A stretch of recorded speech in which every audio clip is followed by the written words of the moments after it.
નમસ્કાર મિત્રો, JR વોઇસમાં આપનું સ્વાગત છે। દર મહિનાની પહેલી તારીખે દેશમાં કેટલાય નાણાકીય અને વ્યાપારી નિયમોમાં ફેરફાર થતો હોય છે, જેની સીધી અસર દેશના સામાન્ય નાગરિકોના ખિસ્સા પર પડે છે। 1 જૂન 2026થી પણ એલપીજી સિલિન્ડરના ભાવમાં, હવાઈ ઇંધણ, એચડીએફસી બેંકના સર્વિસ ચાર્જ અને સોલાર પેનલ સાથે જોડાયેલા નિયમોમાં મોટા ફેરફાર થવા જઈ રહ્યા છે।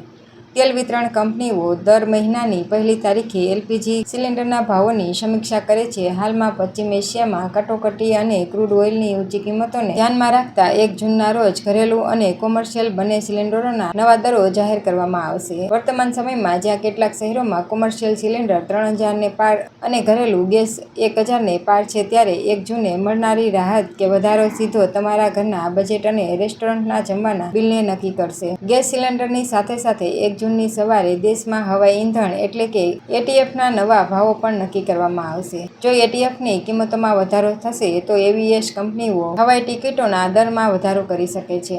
ખાનગી ક્ષેત્રની સૌથી મોટી બેંક એચડીએફસી બેંક એ પોતાના કેટલાક પસંદગીના બેન્કિંગ ચાર્જ, ક્રેડિટ કાર્ડના નિયમો અથવા રી-વેરિફિકેશન પુનઃચકાસણી પ્રક્રિયાઓમાં ફેરફાર કરવાનો નિર્ણય લીધો છે, જે 1 જૂનથી પ્રભાવિત થઈ રહ્યો છે।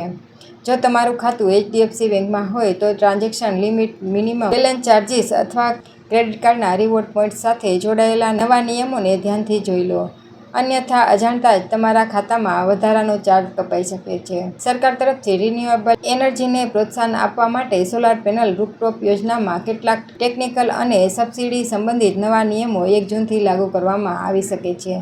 જે લોકો પોતાના ઘરો અથવા કોમર્શિયલ બિલ્ડિંગ્સની છત પર સોલાર પેનલ લગાવવાની યોજના બનાવી રહ્યા છે, તેમના કુલ ખર્ચ પર આની અસર પડી શકે છે।